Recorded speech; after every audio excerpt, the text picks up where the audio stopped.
ഒട്ടും പ്രതീക്ഷിക്കാതെയുള്ള മാലിനിയുടെ ആ മറുപടി കേട്ട് ഞെട്ടിത്തരിച്ചിരുന്നു പോകുന്ന അവർ എല്ലാവരും തമ്മിൽ പരസ്പരം നോക്കിപ്പോകുന്നു. എന്നാൽ ഇവിടെ ജയകൃഷ്ണനെ സംബന്ധിച്ച് പറഞ്ഞാൽ, മാലിനിയുടെ ആ ചോദ്യം കേട്ട് ഞെട്ടിത്തരിച്ചു നിൽക്കുന്ന ജയകൃഷ്ണൻ മാലിനിയുടെ മുഖത്തേക്ക് നോക്കി നിന്നു പോകുന്നു. തൻ്റെ ചോദ്യത്തിന് മറുപടിയൊന്നും പറയാതെ നിശബ്ദനായി തന്നെ നോക്കി നിൽക്കുന്ന ജയകൃഷ്ണനോട് മാലിനി, ഞാൻ ചോദിച്ച ഇക്കാര്യം താങ്കൾ അംഗീകരിക്കുന്നുവോ അതോ നിഷേധിക്കുന്നുവോ?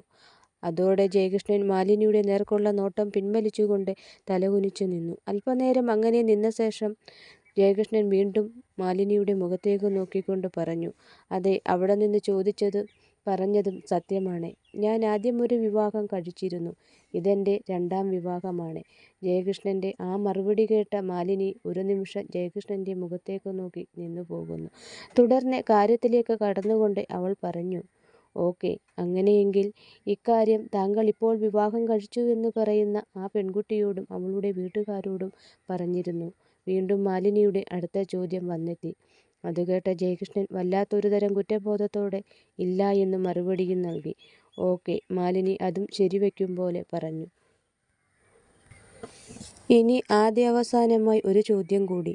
താങ്കൾ ആദ്യം വിവാഹം കഴിച്ചു എന്ന് പറയുന്ന പെൺകുട്ടിയുടെ പേര് അതൊന്ന് പറയാമോ? എന്നാൽ മാലിനിയുടെ ആ ഒരു ചോദ്യത്തിന് മാത്രം അവൾ എത്ര നിർബന്ധിച്ചിട്ടും ജയകൃഷ്ണൻ മറുപടിയൊന്നും പറഞ്ഞില്ല. എന്ന് മാത്രമല്ല, അവളെ ശ്രദ്ധിക്കാതെ കുനിഞ്ഞ ശിരസുമായി നിൽക്കുക മാത്രമാണ് അവൻ ചെയ്തത്. അതോടെ മാലിനി, ഇനി തനിക്ക് ഈ കക്ഷിയോട് ഒന്നും ചോദിക്കാനില്ല എന്ന് കോടതിയെ അറിയിക്കുന്നു. അത് കേട്ടതും കോടതി പ്രതികൂട്ടിൽ നിൽക്കുന്ന ജയകൃഷ്ണനോട് തനിക്കിനി ഇറങ്ങാമെന്ന് പറയുന്നു. ഈ സമയം തനിക്ക് മുന്നിൽ തന്നെ നോക്കി നിൽക്കുന്ന മാലിനിയെ ശ്രദ്ധിക്കാതെ ജയകൃഷ്ണൻ നിശബ്ദനായി അവിടെ നിന്നും ഇറങ്ങി തൻ്റെ സ്ഥലത്തേക്ക് നടന്നു. മാലിനിയുടെ ചോദ്യങ്ങൾക്ക് മുന്നിൽ എല്ലാ സത്യങ്ങളും പറയേണ്ടി വന്നതിൻ്റെയും മറ്റുള്ളവർക്ക് മുന്നിൽ ഒരു കള്ളനായി നിൽക്കേണ്ടി വന്നതിൻ്റെയും വിഷമത്താൽ മനസ്സു തകർന്നു വരുന്ന ജയകൃഷ്ണനെ കണ്ട് ചെമ്പകശ്ശേരിയിലെ സകലരുടെയും മനസ്സു തകർന്നു പോകുന്നു. ഈ സമയം പ്രതിക്കൂട്ടിൽ നിന്നും ജയകൃഷ്ണൻ ഇറങ്ങിയതിന് തൊട്ടു പിന്നാലെ മാലിനി ഈ കേസിലെ മുഖ്യപ്രതിയെന്ന് ആരോപിക്കപ്പെട്ടു നിൽക്കുന്ന വന്ദനയെ വിസ്തരിക്കാനായി പ്രതിക്കൂട്ടിലേക്ക് വിളിക്കാൻ കോടതിയോട് ആവശ്യപ്പെടുന്നു. മാലിനിയുടെ ആ ആവശ്യം അംഗീകരിച്ചുകൊണ്ട് കോടതി 3 തവണ ആവർത്തിച്ച് വന്ദനയുടെ പേര് ഉറക്കെ വിളിച്ചു.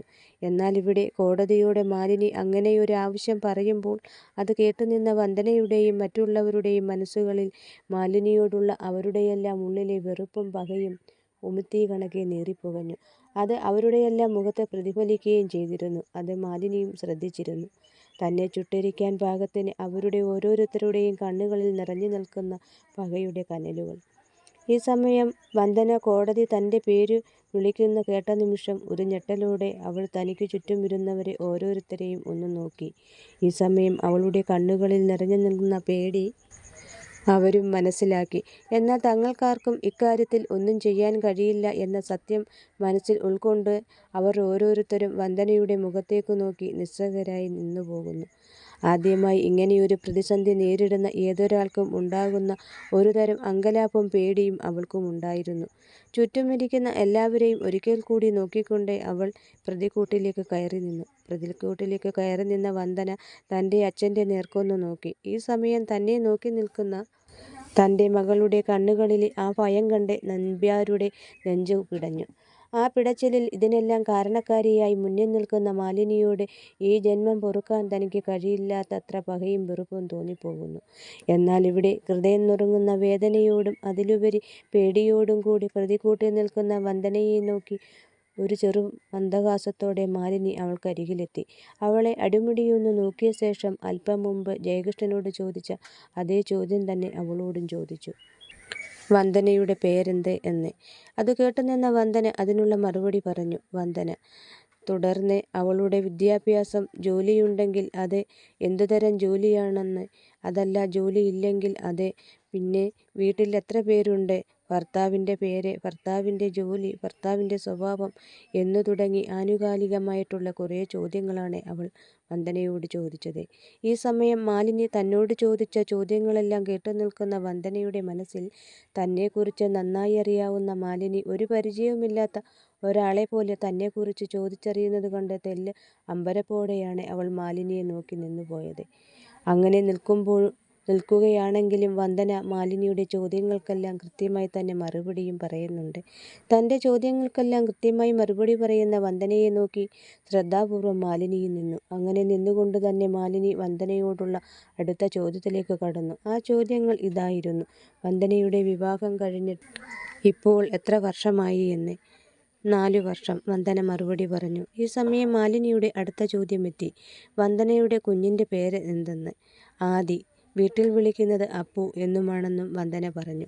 അങ്ങനെ വളരെ ലഘുവായിട്ടുള്ള ചോദ്യങ്ങൾ ചോദിച്ചു നിൽക്കെ മാലിനിയുടെ മുന്നോട്ടുള്ള ചോദ്യങ്ങളുടെ രീതി പതിയെ മാറിത്തുടങ്ങുന്നു. അതേ തുടർന്ന് മാലിനി പിന്നീട് വന്ദനയോട് ചോദിച്ച ചോദ്യങ്ങൾ മുഴുവൻ അപ്പുവിനെക്കുറിച്ച് മാത്രമുള്ളതായിരുന്നു.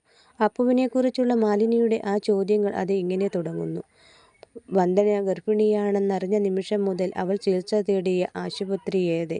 അവളെ ചികിത്സിച്ച ഡോക്ടർ ആര്? അവരുടെ പേരെന്ത്? അവളുടേത് പ്രസവമായിരുന്നോ അതോ ഓപ്പറേഷനായിരുന്നോ?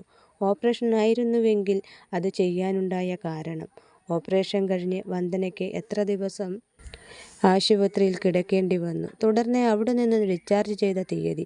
അടുത്തത് അപ്പുവിൻ്റെ ജനന തീയതിയും ജനന സമയവും. ജനന സമയത്ത് അപ്പുവിനുണ്ടായിരുന്ന തൂക്കം. ആ സമയത്ത് കുട്ടിക്ക് മറ്റെന്തെങ്കിലും തരത്തിലുള്ള ബുദ്ധിമുട്ടുകൾ ഉണ്ടായിരുന്നെങ്കിൽ അത് എന്ന് തുടങ്ങിയ ചോദ്യങ്ങൾ. അങ്ങനെ ഓരോന്നും എണ്ണം വെച്ച് കീറി മുറിച്ചുകൊണ്ടുള്ള ഒരു ചോദ്യം ചെയ്യലാണ് മാലിനി പിന്നീട് നടത്തിയത്. ആ ചോദ്യങ്ങൾക്കെല്ലാം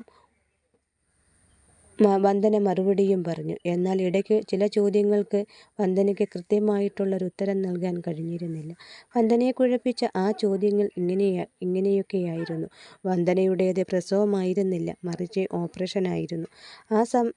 ഓപ്പറേഷൻ കഴിഞ്ഞ് തനിക്ക് ബോധം തിരിച്ചു കിട്ടുന്ന സമയം വരെയുള്ള സമയത്ത് അവിടെ നടന്ന കാര്യങ്ങളെക്കുറിച്ച് വ്യക്തമായൊരറിവും ഉണ്ടായിരുന്നില്ല എന്നതിനാൽ ഇടയ്ക്ക് പലപ്പോഴും പതറിപ്പോയത് അങ്ങനെയായിരുന്നു. അവൾക്ക് അങ്ങനെയൊരു ഓപ്പറേഷൻ വേണ്ടിവന്നതിൻ്റെ കാരണവും അവൾ കോടതി മുമ്പാകെ ബോധ്യപ്പെടുത്തുന്നു. വന്ദന പറഞ്ഞ ഇക്കാര്യങ്ങളെല്ലാം സത്യമാണെന്ന് വാദിഭാഗം വക്കീലായ മാലിനിയും സമ്മതിക്കുന്നു. അതോടെ വന്ദനയോടുള്ള മാലിനിയുടെ ചോദ്യം ചെയ്യൽ ഇവിടെ അവസാനിക്കുന്നു. തുടർന്ന് അവൾ വന്ദനയുടെ ഭർത്താവായ അശോകനെയും അതിനുശേഷം ചെമ്പകശ്ശേരിയിലെ നമ്പ്യാർ മുതൽ അവിടെയുള്ള ഓരോരുത്തരെയും പ്രതിക്കൂട്ടിൽ കയറ്റി നിർത്തി ചോദ്യം ചെയ്തു. മാലിനിയുടെ ആ ചോദ്യം ചെയ്യലിൽ വന്ദന മുതൽ ഇതുവരെ ചോദ്യം ചെയ്ത സകലരും പറഞ്ഞ മറുപടി അത് എല്ലാം ഒന്ന് തന്നെയായിരുന്നു. അതോടെ മാലിനി കോടതിയോടെ കുറച്ച് നിമിഷത്തേക്ക് തൻ്റെ വിസ്താരം നിർത്തിവെക്കുന്നതായി അറിയിക്കുന്നു. ഒപ്പം തൻ്റെ ഇരിപ്പിടത്തിലേക്ക് പോയി ഇരുന്നു അവൾ.